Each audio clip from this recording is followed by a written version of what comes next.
Nós estamos começando agora uma videoaula, que eu tenho certeza vai fazer toda a diferença na sua vida. Esta videoaula é para você aprender a lidar com o pânico.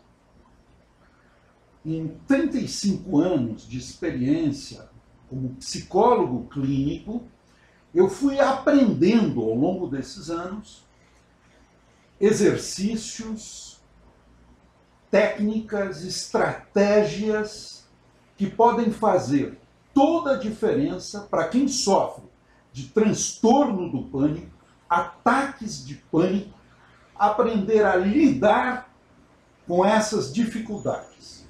E esta videoaula é uma concentração de todo esse conhecimento que eu desejo passar para você.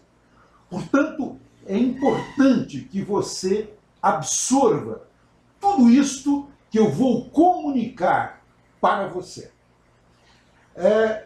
Vamos recordar uma coisa lá da nossa infância. Quando nós estamos na infância, ou seja, a gente não conhece certas coisas. Você concorda comigo que o desconhecimento muitas vezes causa medo? Eu creio que sim. E se você tem uma pessoa que já vivenciou uma série de coisas e acaba sendo um mediador, ou seja, ele senta do seu lado, ele te ajuda a compreender, como um guia, quando você vai fazer turismo em algum lugar, e ele te mostra o caminho, o que acontece com você? O medo diminui profundamente. Vamos trabalhar com outra imagem? Imagine assim, eu estou num quarto escuro. Eu não sei o que tem lá. Eu nunca fui nesse quarto escuro. É possível que eu comece a fantasiar coisas nesse quarto escuro e ter muito medo. Mas se alguém for lá e acender com calma uma vela, aquele quarto escuro se ilumina. Eu começo agora a reconhecer os objetos no quarto escuro. Eu começo a ter dados de realidade. Logo, este quarto escuro deixa de ser para mim um objeto em que eu projeto as minhas fantasias, os meus medos. É isto que nós vamos fazer nesta nossa videoaula. A primeira coisa para você lidar com o transtorno do pânico é você entender o mecanismo do pânico. Esse é o primeiro passo, é o primeiro degrau para você poder controlar as crises de pânico e superá-las. Então, o primeiro passo, aprender sobre o pânico. Nós precisamos compreender o que acontece efetivamente. Então, vamos lá. O nosso organismo, ele é dotado de uma série de mecanismos para garantir a vida, para manter a vida no planeta. Não é por acaso que nós estamos no planeta sobrevivendo há tanto tempo e outras espécies que eram muito maiores, ocupavam mais espaço, outras espécies que tinham outras habilidades desapareceram do planeta. O nosso grande diferencial é a nossa grande capacidade de adaptação. Então, na verdade, o nosso organismo ele é dotado de um sistema que vai proteger a nossa existência. Isto que você precisa ter clareza. Sempre a intenção do seu organismo é te proteger, é expandir a vida, é manter a vida. O teu organismo, em momento nenhum, ele deseja a tua destruição. Pelo contrário, ele deseja manter a tua vida, expandir a tua vida. Então, imagine assim. Vamos imaginar uma casa. Você tem aqui um assobradado. Você tem aqui uma casa. E você resolve, para proteger esta casa, instalar um sistema de alarme.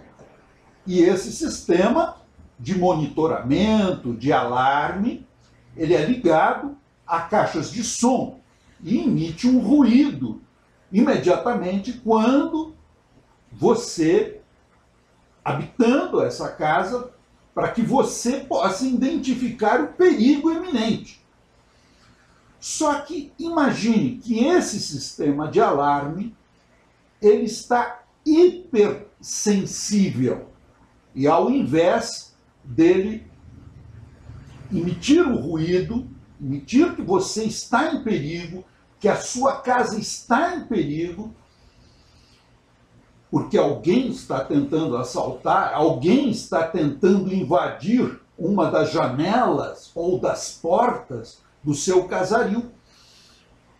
Imagine que ele é tão sensível que uma folha de árvore voando e batendo aqui na porta ou nas janelas, este sistema de alarme hipersensível, ele começa a tocar. Como se alguém tivesse invadido. Ora, ninguém invadiu, foi uma folha de árvore.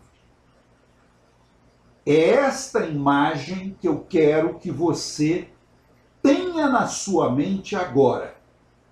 No transtorno do pânico, nos ataques de pânico. É como se a gente tivesse um alarme hipersensível.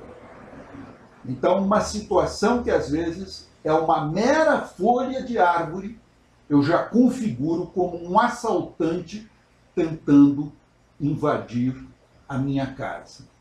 Ora, o que nós vamos precisar fazer, e este vídeo vai te ajudar, é regular esse alarme, é tornar esse alarme menos sensível. Ele está ultra sensível. Mas, Alexandre, esta é uma pergunta muito pertinente. Mas, Alexandre, o que faz? O que acontece quando este alarme soa? Que tipo de ativação vai acontecer no meu organismo? Exato, a palavra ativação é muito boa. Quando nós estamos em perigo, acontece uma ativação no nosso organismo. Ou seja, é como se a minha mente, o meu cérebro, ele identificasse uma situação de perigo e ele acabasse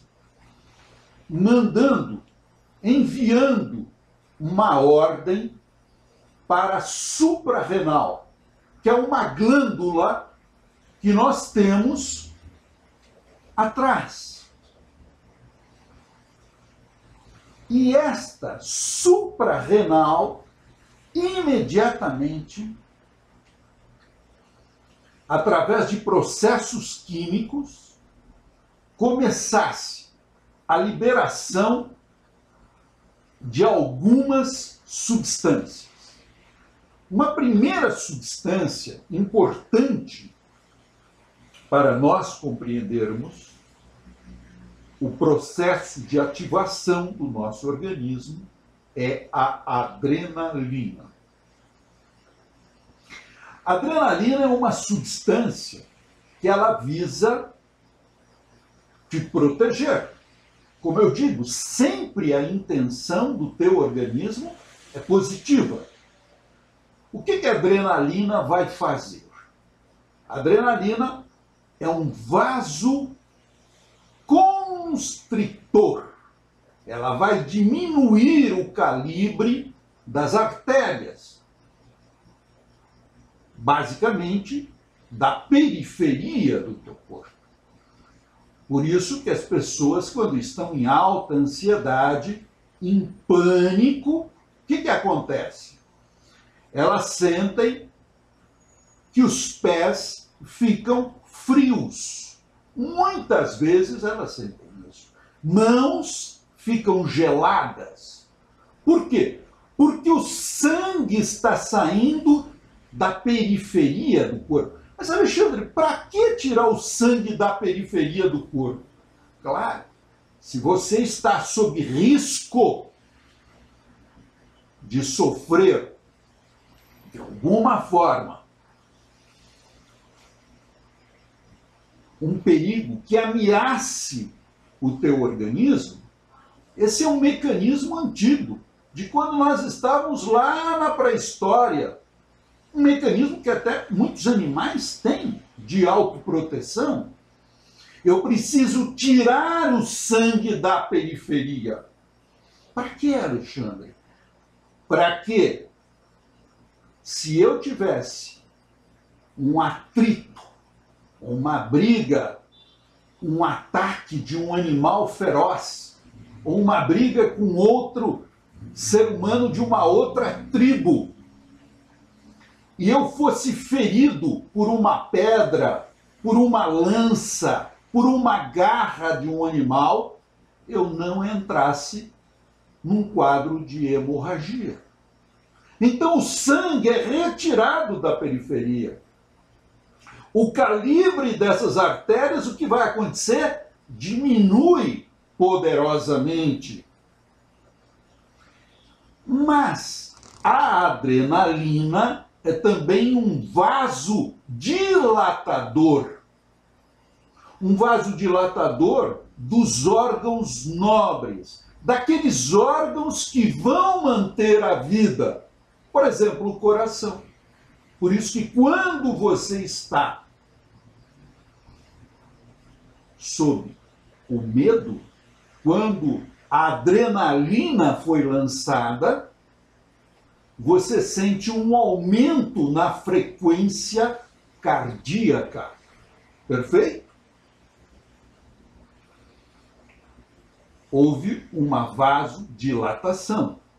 O que vai acontecer nos pulmões? A mesma coisa. O que vai acontecer no cérebro? A mesma coisa. Uma vasodilatação. Que são os órgãos responsáveis pela vida.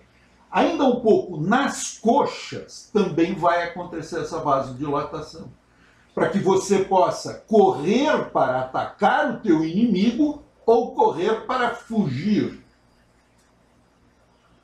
Então, vocês entenderam, uma vasoconstrição na periferia, pés, pernas, mãos, braços, e uma vasodilatação nos órgãos nobres.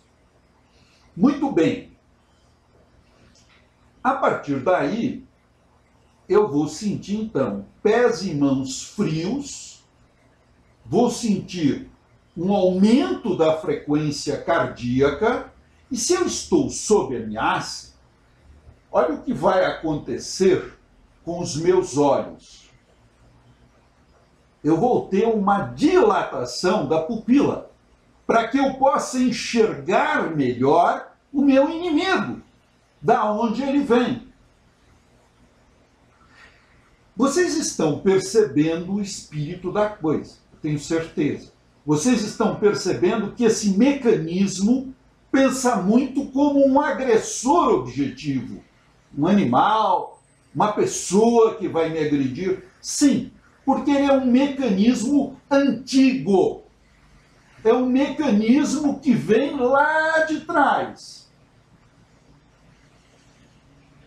Então, mesmo que hoje a agressão não seja física, seja uma pressão psicológica que eu estou sofrendo no meu emprego, seja um medo de não corresponder a uma expectativa afetiva, mas esse mecanismo, ele ainda pensa como se fosse uma agressão física que eu vou sofrer.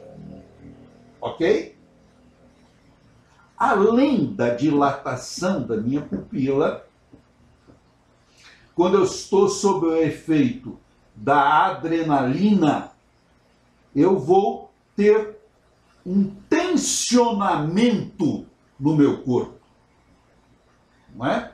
Você começa a sentir dores musculares, muitas vezes dores torácicas, que te produzem a impressão que você está infartando, que você está sentindo um processo de ameaça de parada cardíaca. E muitas vezes a pessoa já foi no seu cardiologista, já passou diversas vezes num pronto-socorro, e todos os exames são unânimes em dizer que você não apresenta absolutamente nenhum risco cardíaco. Mas a despeito disto, você continua em cada crise tendo a sensação de que o seu coração vai parar. Quando, na verdade, a dor torácica que você está sentindo é uma dor muscular.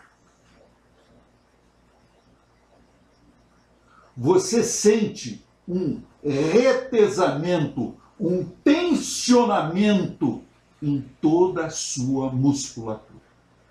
E você se pergunta, mas por que eu sinto esse retesamento? Qual o sentido? Qual a lógica disto? Sim, na verdade, volte a lembrar do nosso esquema. Você está com medo de um ataque. Lembre-se que este mecanismo, entre aspas, pensa num ataque físico. Ora, se você está com medo de um ataque, uma faca, uma lança, uma garra de um animal, vai atingir os meus órgãos. Estômago, intestino, coração, pulmão. Então, o que eu preciso? Eu preciso construir um escudo, um tensionamento muscular, uma couraça, para que proteja os meus órgãos internos.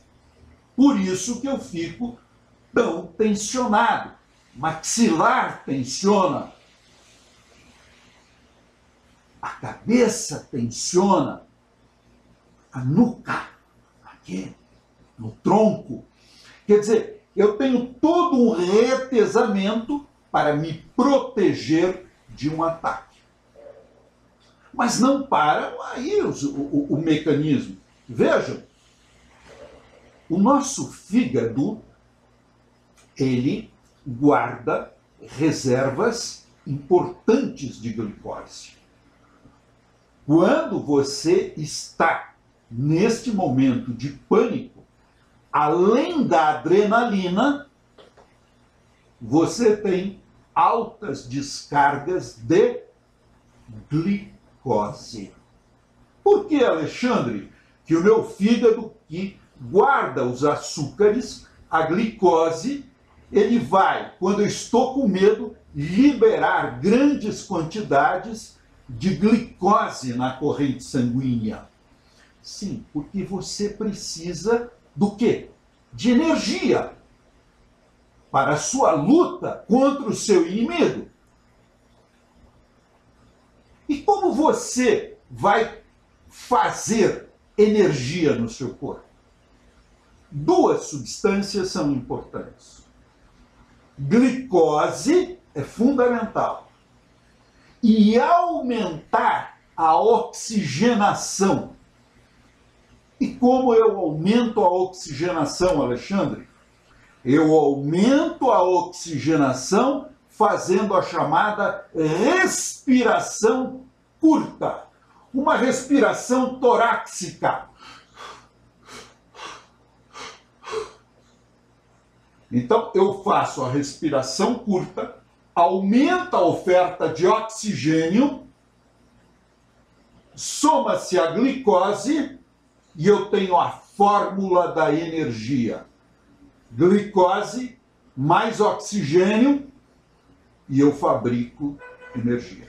Só que quando o organismo libera essa grande quantidade de glicose na corrente sanguínea, o que vai acontecer? Algumas pessoas percebem um aumento de calor no corpo, um esquentamento. Embora os meus pés, as minhas mãos estão frias, mas eu sinto um esquentamento no meu corpo. Esta respiração curta que eu faço está aumentando a oxigenação, mas em contrapartida, o que ela está causando para mim? Vocês já pararam para pensar? A oferta grande de oxigênio, de oxigenação no cérebro, pode produzir algumas impressões. Eu posso sentir uma tontura, um mareado. Eu posso ficar com algumas impressões como parece que o ambiente está diferente. A gente chama de desrealização. Parece que a realidade está diferente. A luminosidade mudou. Eu posso ter uma despersonificação. Eu olho para as minhas mãos e eu percebo as minhas mãos alteradas. A cor alterada. O meu corpo parece que está diferente. Por que isso? Porque este excesso de oxigenação está alterando a minha percepção da realidade e de mim próprio. Então nós temos a adrenalina, a glicose, junto com o excesso de oxigenação, e nós temos ainda um terceiro mecanismo muito importante envolvido, que é a liberação de grandes quantidades de cortisol, que é o hormônio do estresse. O cortisol, ele tem uma propriedade anti-inflamatória. Como o meu organismo prevê o ataque de um inimigo e que eu possa me ferir, eu preciso enviar uma quantidade de anti-inflamatório natural, para que, de repente, um ferimento não obstrua uma via respiratória, não cause um problema circulatório. Só que essa grande quantidade que está sendo enviada de anti-inflamatório, ela acaba por inibir respostas imunológicas, que seriam importantes. Portanto, eu acabo ficando suscetível a doenças imunológicas. Então, esse estresse emocional, essa ansiedade constante, este pânico constante, me predispõe a algumas doenças psicossomáticas. Eu posso começar a ter alterações significativas do pH na pele, nível de acidez. Eu posso começar a desenvolver problemas dermatológicos. Eu posso, por exemplo, ficar mais suscetível a doenças respiratórias. Meu sistema autoimune está caindo. A infecções oportunistas. O meu nível de acidez na região estomacal está aumentando. Para que eu possa deglutir um alimento de difícil digestão, isso pode acabar produzindo uma gastrite. Esta glicose que eu falei há pouco para vocês, que está sendo liberada em alta quantidade, ela pode, se eu tenho uma predisposição a diabetes do tipo 2, pode detonar uma diabetes do tipo 2, que aconteceria na minha vida aos 60 anos, por exemplo, pode acontecer com 30 e poucos anos. Pela alta quantidade de glicose que eu estou enviando para o meu corpo. Lembre também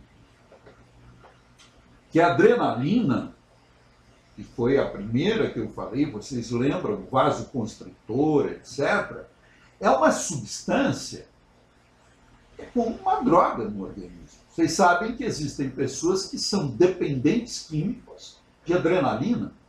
Todo fim de semana precisam praticar um esporte de risco, um esporte em que ela libere adrenalina.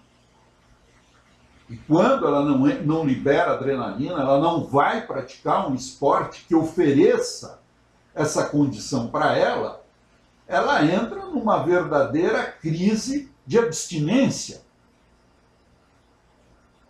Agora, o que eu quero que vocês percebam? Claro que existem outras substâncias envolvidas, nós vamos ver isso. Neurotransmissores, por exemplo, parecem diminuir em certos sítios, em certas regiões do cérebro. A serotonina. Podem haver alterações na dopamina, na noradrenalina. Então, existem vários mecanismos envolvidos. Mas o que eu quero que vocês percebam é que todas essas alterações que estão acontecendo no cosmos da tua mente e do teu corpo estão acontecendo com uma intenção positiva, que é te proteger, que é garantir a tua sobrevivência. Mas lembra aquilo que eu contei do alarme? É um alarme ultrassensível e que produz uma resposta brutal. É um desejo brutal de proteger o teu organismo. E na busca de proteger esse organismo, detona um conjunto de respostas que acabam te assustando ainda mais. É isto que eu quero que você perceba. Este é o grande segredo do nosso vídeo, e virão outros ainda maiores. Mas um dos segredos é este. Na tentativa dessas respostas te protegerem, elas acabam te assustando muito. Como que é isso, Alexandre? Claro. Você entra numa crise de pânico, você começa a ter medo significativo. Por que que o meu coração agora eu estou sentindo? Aumentou a frequência. Porque os meus olhos, a pupila dilatou. Porque essa respiração curta, torácica? Porque eu estou percebendo a realidade, as minhas mãos, a luminosidade alterada. Porque eu estou com os meus pés frios, minhas mãos frias. Porque eu tenho essa contração muscular tão grande, dor torácica. E vocês sabem que a contração muscular chega uma hora que ela bate no teto. Ela é tão alta para proteger as vísceras, os órgãos, que eu começo a apresentar um tremor. E por que esse tremor? É um mecanismo natural para tentar diminuir esse tensionamento muscular. essa rigidez muscular. Percebe? E eu começo a sentir tremor, pés e mãos frios, aceleração cardíaca, respiração curta.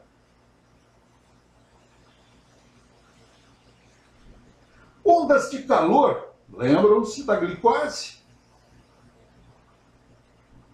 Essas alterações combinadas me dão uma nítida sensação que o meu corpo e a minha mente estão num descontrole. A partir daí eu tenho medo do quê? De morrer. Medo de ficar louco.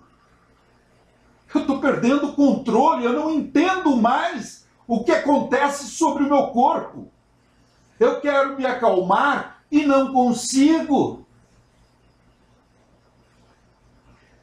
Percebam que a partir daí acontece um círculo vicioso. Eu começo a potencializar ainda mais essa ansiedade. Ela vai se potencializando cada vez mais.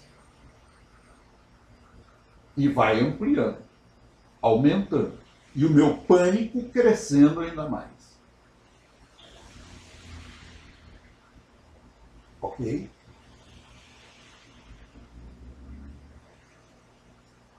Eu acho que vocês estão compreendendo agora exatamente o que acontece no transtorno do pânico.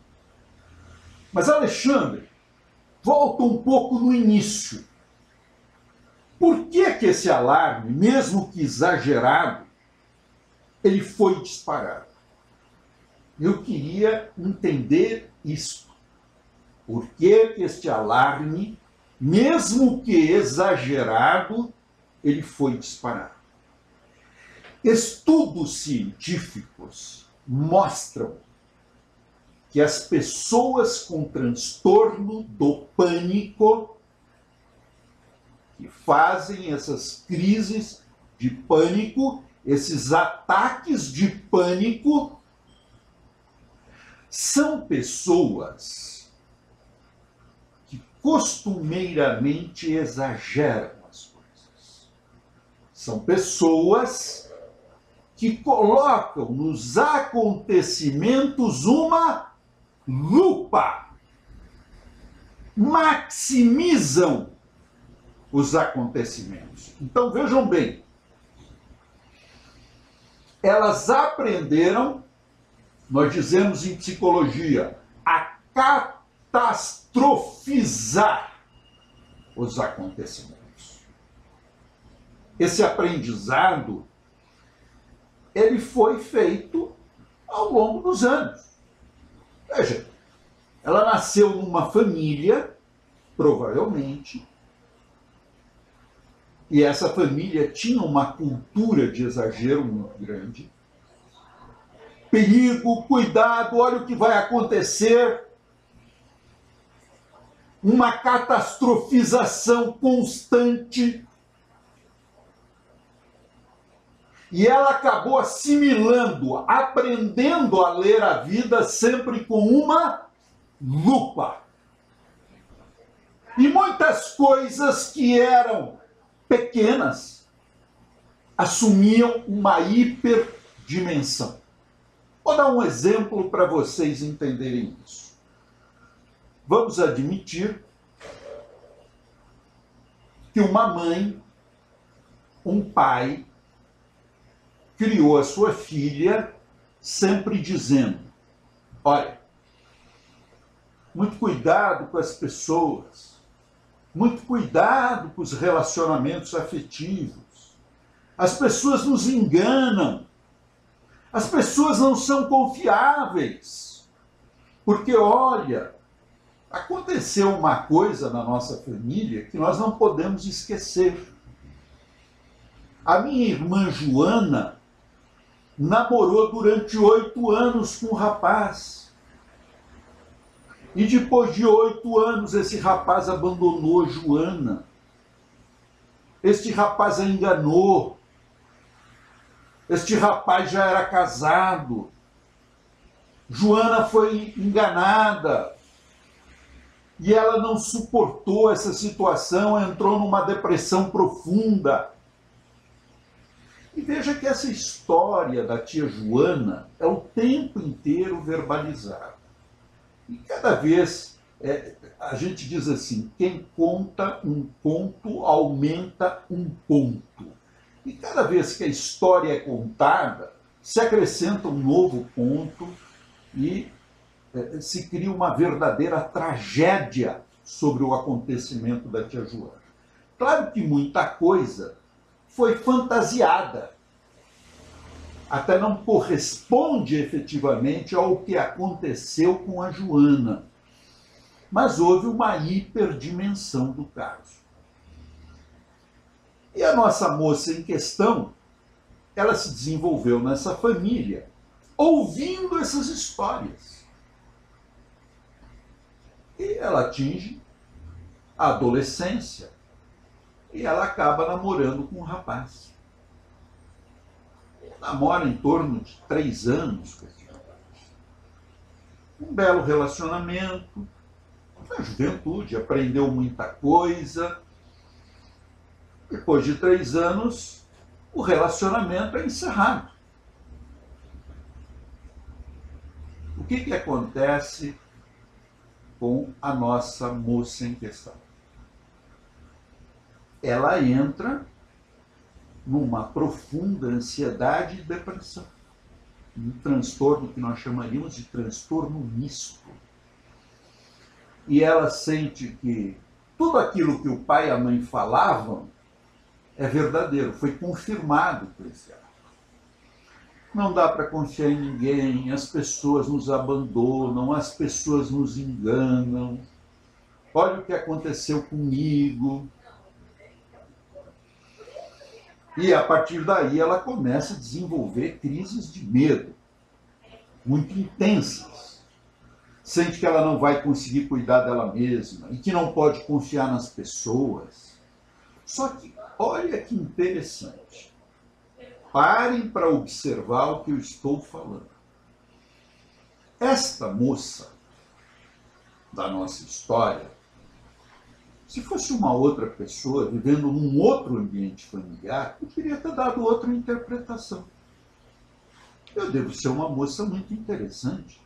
Se o rapaz ficou comigo 3 anos, eu sou uma moça interessante. E na minha idade, comecei um namoro com ele aos 16 anos, hoje estou com 19, 20 anos. Na minha idade, é natural que eu vá ter diversas experiências, namoros, estou conhecendo. Mas no caso da moça em questão, aquilo desabou com um verdadeiro pânico na vida dela. Aquilo desabou com um fim, com uma catástrofe. Porque aquele acontecimento, aquele evento, acordou dentro dela algumas crenças que estavam dormindo. Como não confie nas pessoas, as pessoas são perigosas, as pessoas nos enganam, o mundo é perigoso. Olha as generalizações. Na medida em que acorda, e a crença central principal, você não é capaz de se cuidar. Você não tem capacidade de se cuidar.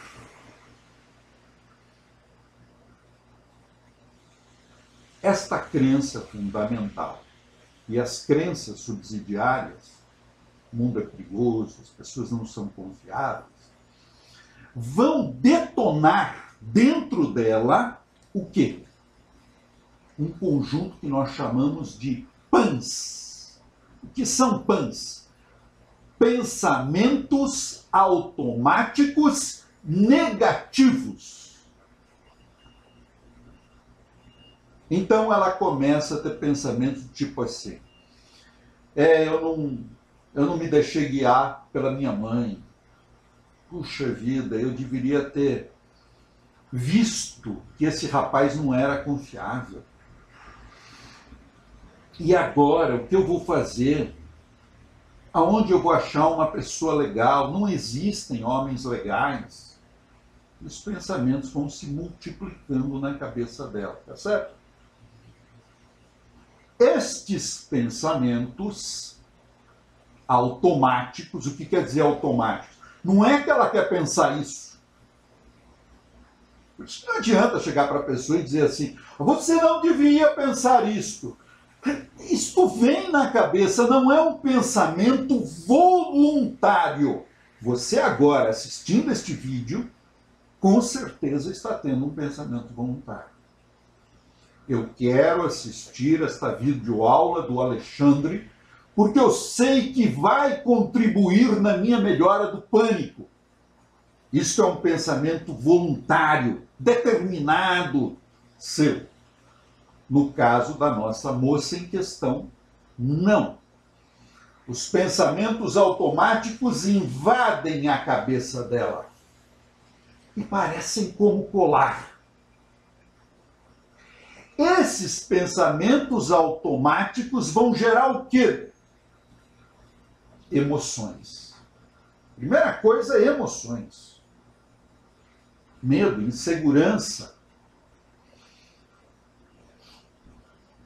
instabilidade emocional, vulnerabilidade, e vão gerar manifestações físicas.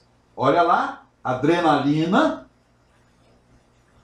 glicose com oxigenação, cortisol, o hormônio do estresse, e vão haver alterações entre os neurônios, chamados neurotransmissores, como o neurotransmissor da serotonina parece que vai diminuir, vai ser rapidamente absorvido, alterações na dopamina, aumento de noradrenalina. Então ela está tendo modificações a partir destes pensamentos, ela passa a ter alterações nas emoções, no físico, no somático, soma quer dizer corpo, alterações corpóreas, fica tensa, aumenta a frequência cardíaca, tremor, pés e mãos frios, respiração torácica. Percebe as alterações surgindo? Tudo aquilo que nós falamos. E surgem novas cognições dentro dela. O que é cognições? A palavra cognição vem do latim cognoscere, conhecer, que é todo um funcionamento do nosso pensamento. Surgem novos pensamentos desta realidade que ela está experimentando. Eu não devo estar bem, eu estou ficando doente, eu acho que eu vou enlouquecer. Isso faz o quê?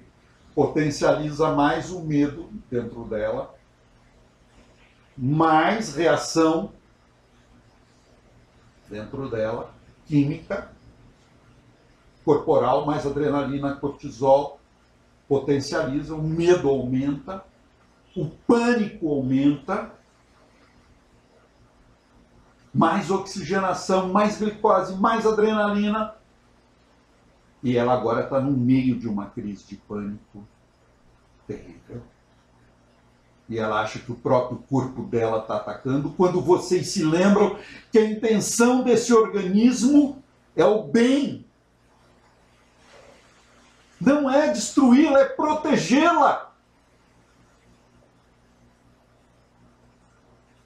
É deixá-la preparada para um ataque, porque ela está entendendo que confiar nas pessoas é perigoso, que ela está sob ameaça. Ok? Claro isso para vocês. Esse conceito precisa ficar muito claro. A intencionalidade positiva do organismo e como se desencadeia essas crises de pânico. Então, a partir de uma cultura que sempre via tudo lá em casa de forma exagerada, catastrófica, eu criei crenças que nós chamamos de disfuncionais, porque essa crença, por exemplo, de você acreditar que o mundo é mau, que as pessoas não são confiáveis, que você é uma pessoa incapaz de se cuidar, de discernir, isto vai gerar em você o quê? Vai gerar uma dificuldade de você atingir os seus objetivos na vida. Ter uma família, se casar, trabalhar. Por isso que é disfuncional. Porque não te permite a funcionalidade de atingir os teus objetivos. Ok? Então, veja. Essas crenças disfuncionais hoje geram, a partir de um evento, de um acontecimento, o rapaz desmanchou o namoro.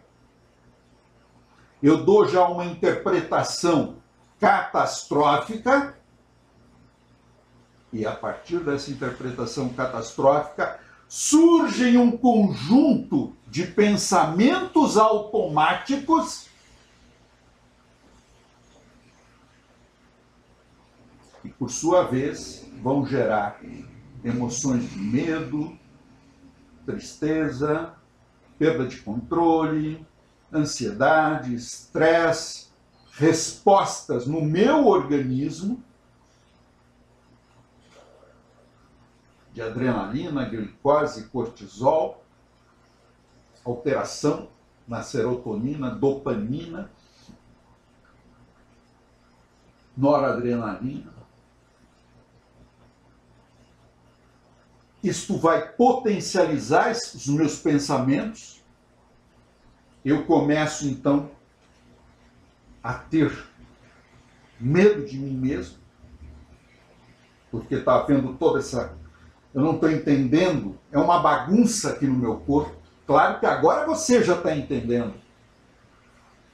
Mas quando eu não tive alguém que me explicasse, eu não refleti, eu não vi o sentido, eu acho que está tudo desordenado dentro de mim. E comportamentos vão ser gerados. Ainda não falei dos comportamentos. Eu começo a evitar sair na rua. Porque como eu tive uma crise dessas no shopping, quando me veio esses pensamentos, eu nem percebi os pensamentos automáticos. Quando me vi, eu já estava na crise. Mas eles vieram, com certeza. Passaram muito rápido, é fração de segundo. Aí eu não vou mais no shopping. Aí eu tive uma crise no cinema, eu não quero mais ir no cinema. Porque na minha cabeça, eu acho que é o cinema que causou a crise de pânico. É o shopping que causou a crise de pânico. É o fato de eu estar na rua que causou a crise de pânico. E eu começo a evitar os lugares. E aí eu começo a desenvolver uma coisa chamada agorafobia.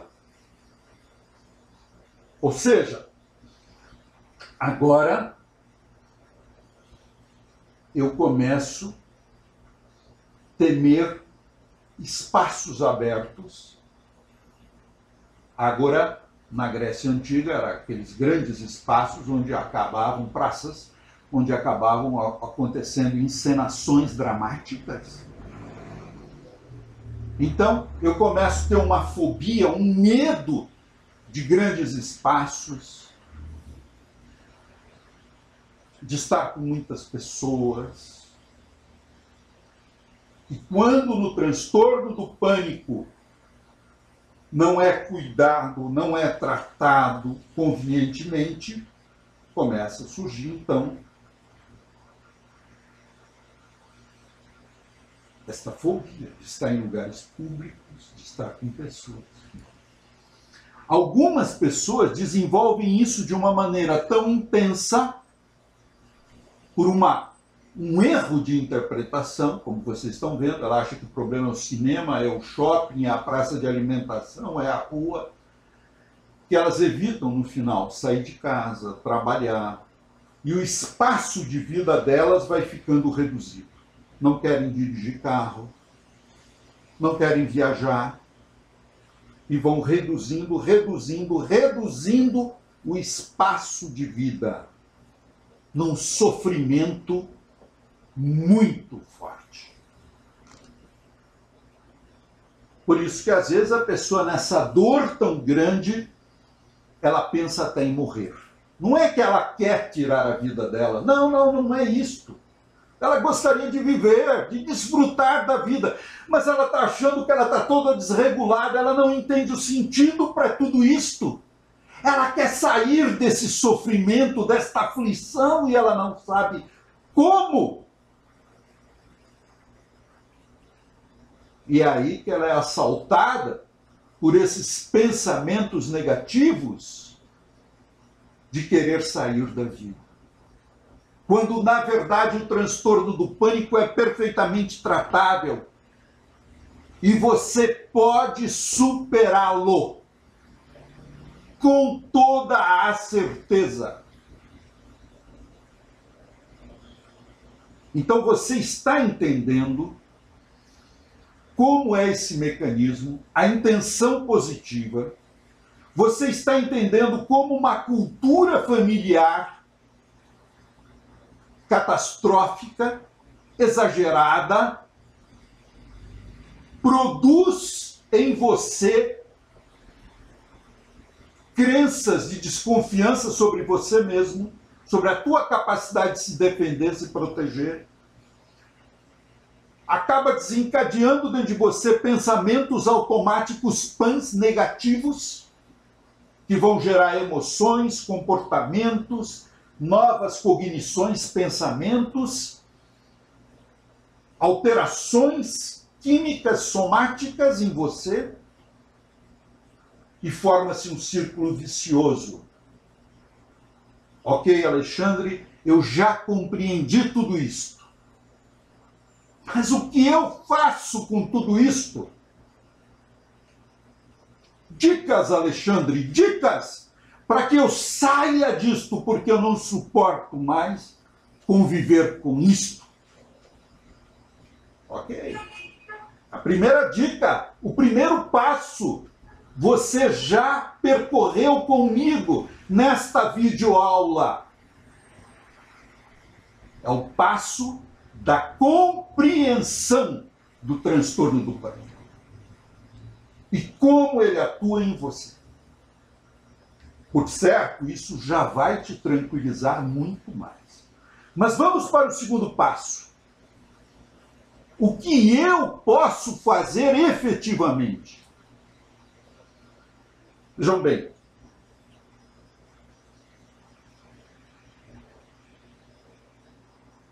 É muito importante que quando eu começo a ter esses pensamentos automáticos, que eu imediatamente eu procure primeiro lembrar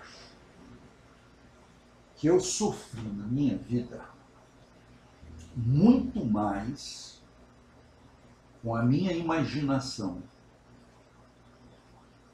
do que efetivamente com o que aconteceu na realidade. Eu tive algumas dificuldades na vida, é natural, todos nós temos. Eu tenho, você tem, todo mundo tem. Mas o meu maior sofrimento na vida foi com a imaginação. Foi com as fantasias. Foi com o se isso acontecer, e se aquilo acontecer. Perceba isso. Tome consciência disso. Lembre-se que esta crise de pânico que você está tendo agora, você já teve em outros momentos. Na hora que ela vem, dá a sensação de que ela nunca mais vai passar. Mas lembre-se que ela sempre passou. Ela surge, parece que nunca mais vai sair, vai colar em mim, mas ela passa. Então, primeira dica. Observe que você sofreu na vida mais na fantasia, na imaginação, no ser, que é condicional, do que efetivamente no que aconteceu na sua vida. Lembre-se que as crises de pânico você já teve outras vezes. Sempre a mesma impressão, não vai passar, não vou conseguir, não vai passar. E sempre passa. Ok? Vamos para a segunda dica. Segunda dica importante é se você conseguir entender tudo que nós explicamos neste vídeo, você conseguir conversar um pouco com essa crise de pânico. Eu sei o que vai acontecer. Eu assisti a videoaula, o Alexandre foi muito claro. O que vai acontecer agora? Vai esfriar os meus pés. Adrenalina, as minhas mãos. Pode esfriar. Vem. Chama um pouco o pânico. Parece até absurdo o que eu estou falando, mas faça isso. Vem. Vai esfriar as mãos e os pés. Tá bom. Ondas de calor. Ah, eu já sei. Ondas de calor é glicose. Você está querendo me dar energia para eu enfrentar o perigo. Ah, respiração curta. Ah, você quer me dar oxigenação. Está tirando o sangue da periferia, por isso que esfriou os pés e as mãos. Coração está acelerado. Ah, aumentou a oferta de sangue. Você quer proteger o meu coração? Ah, você quer proteger o meu pulmão, meu cérebro, está aumentando o estoque de sangue aí, é para o meu bem. Faça, vamos, eu sei o que vai dar. Ah, parece que eu vou parar de respirar, que eu puxo e o ar não vem. Isso é uma impressão que todo mundo tem, porque está aumentando a oxigenação. Pode vir, vem. Vamos lá. Que mais? Qual é a outra alteração? Tensão muscular? Ah, você quer criar um escudo dentro de mim, uma proteção dos meus órgãos internos. Pode tensionar, tensiona. Quando você começa a pedir para o pânico vir, entender o que o pânico quer te proteger, você quebra o pânico nesse exato momento.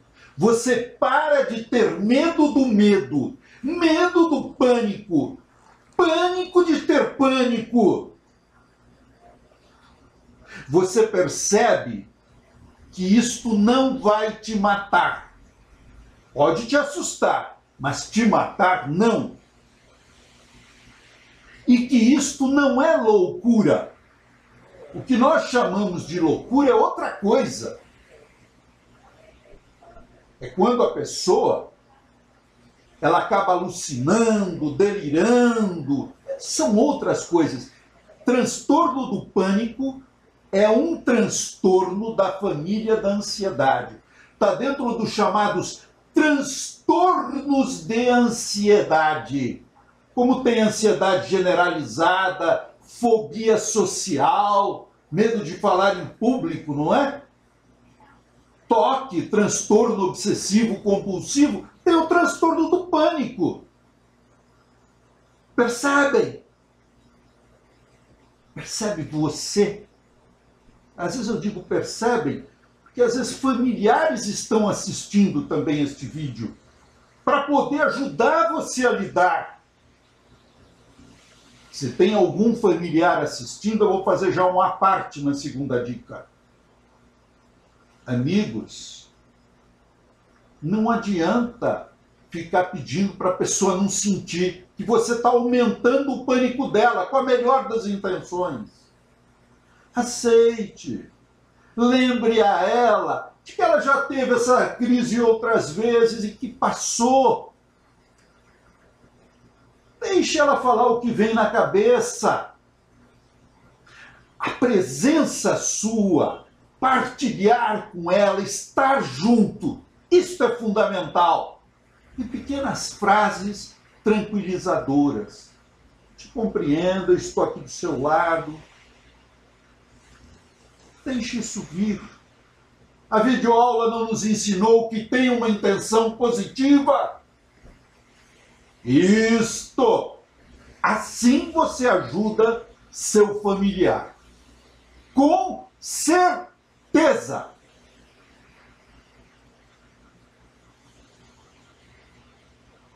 Mais além, volto agora para você. É importante você assistir esta videoaula várias vezes, porque isto vai criando um ambiente dentro de você de compreensão, de entendimento. A mãe do aprendizado é a repetição. Lembre-se disso. Terceira dica importante. Procure aos poucos mudar a respiração, mas com calma, sem desespero, com calma. Tente jogar a respiração torácica para uma respiração diafragmática. Ou seja, tente respirar com a barriga. Tente mexer o menos possível no tórax. Mexa a barriga. Algumas pessoas gostam disso. Eu não acho necessário, mas gostam. Coloca um livro aqui para sentir que a barriga que está se movimentando. Ok, faça se te ajudar. E respire lentamente.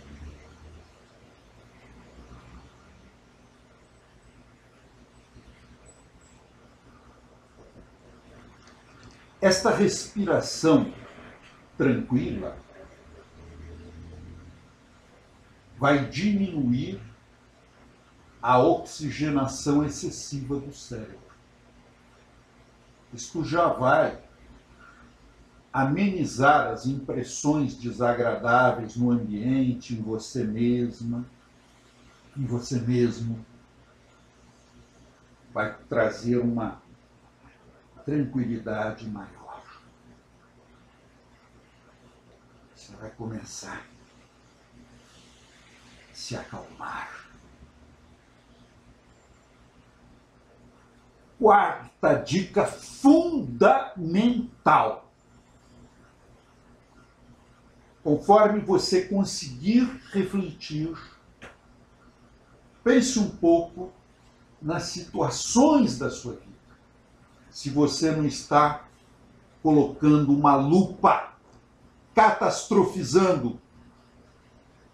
Ah, vão me mandar embora, ah, vai acontecer não sei o quê, eu vou perder, eu vou... Calma. Será que eu estou catastrofizando? Exagerando os acontecimentos? Vamos tentar baixar essa maximização. Já sofri tanto com isso. Acho que eu estou exagerando. Eu aprendi na vida a exagerar.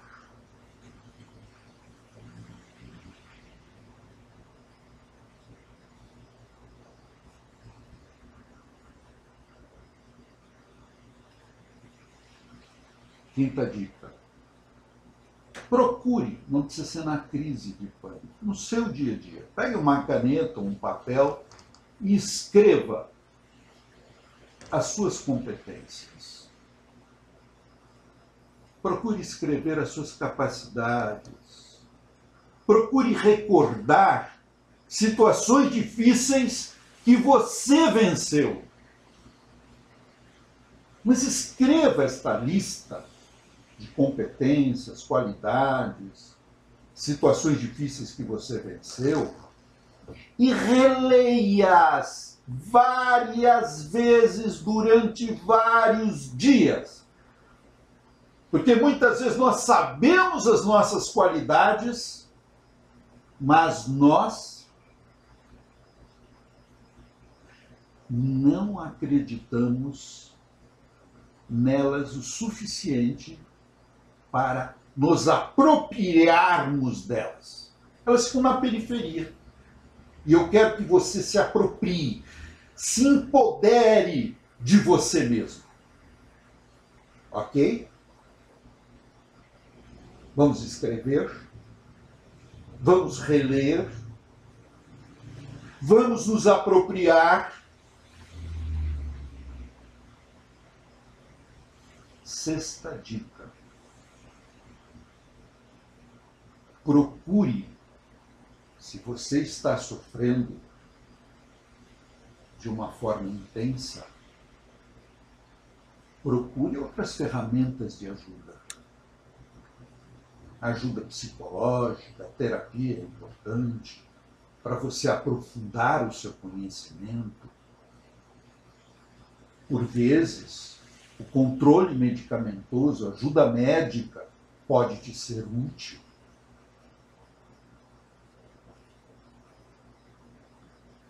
Para uma pessoa que tem uma fé, uma religiosidade, momento da oração, da prece, da meditação, pode ser uma ferramenta útil, sem dúvida nenhuma.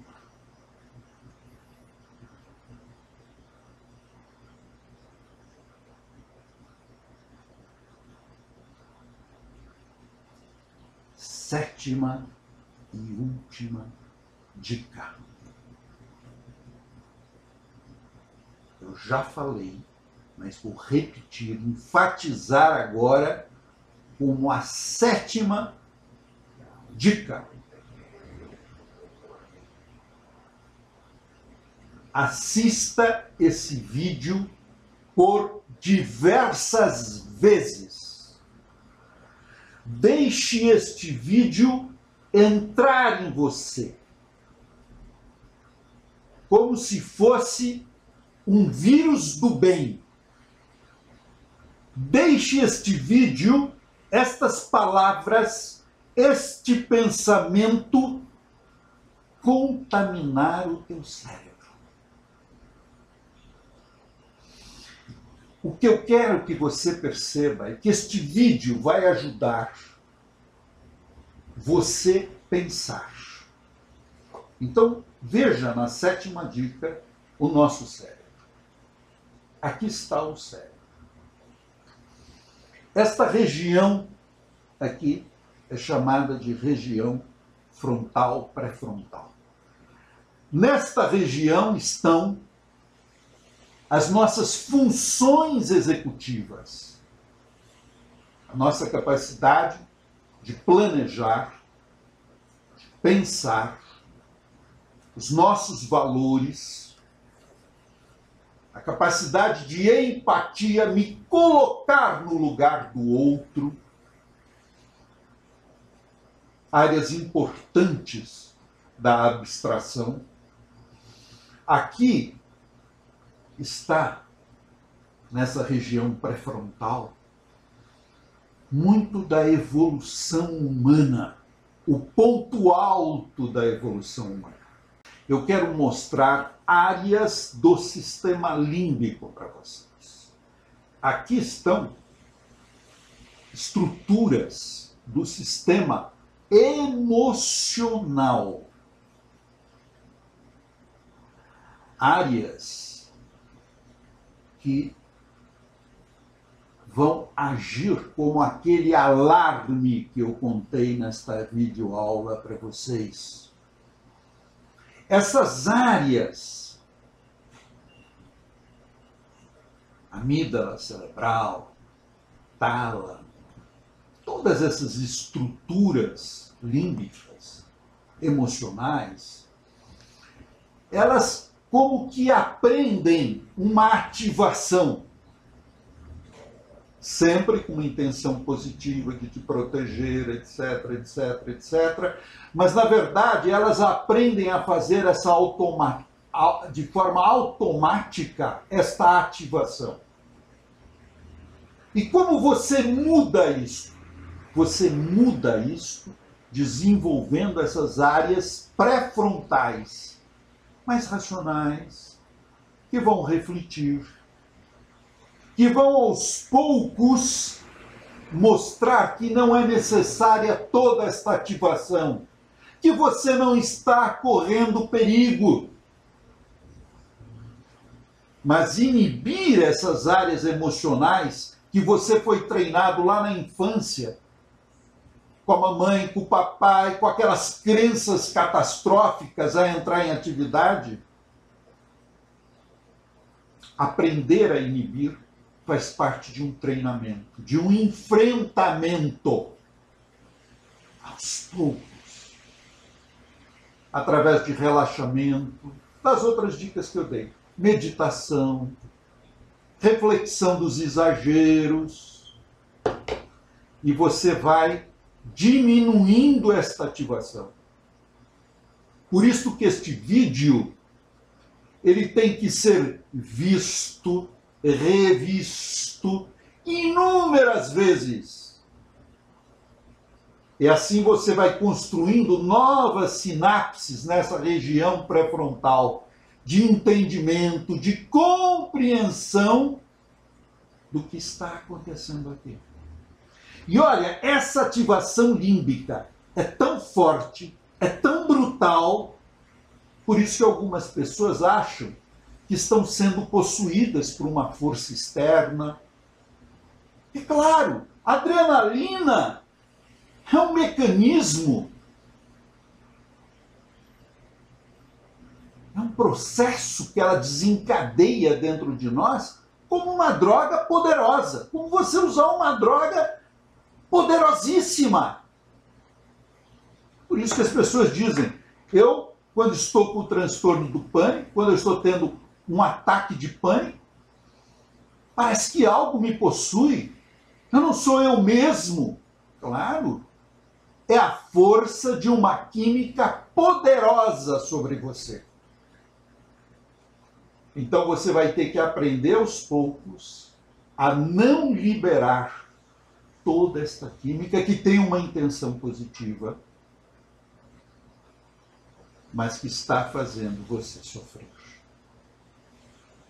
Eu tenho certeza que, de posse desses conhecimentos, eu tenho certeza que, com a posse dessas reflexões que nós fizemos hoje, na nossa videoaula, você vai enfrentar muito melhor essas crises, e essas crises vão começar a diminuir. Você pode, tenha certeza disso, superar essas crises de pânico. E essas crises não querem te destruir. A intenção é positiva. Mas como estão muito intensa, esse alarme está muito forte, está fazendo você sofrer. Mas você vai superar, com toda a certeza. Eu agradeço muito você ter assistido a nossa aula, e outras aulas virão para te instrumentalizar a lidar com você mesmo. Um abraço e até a próxima videoaula.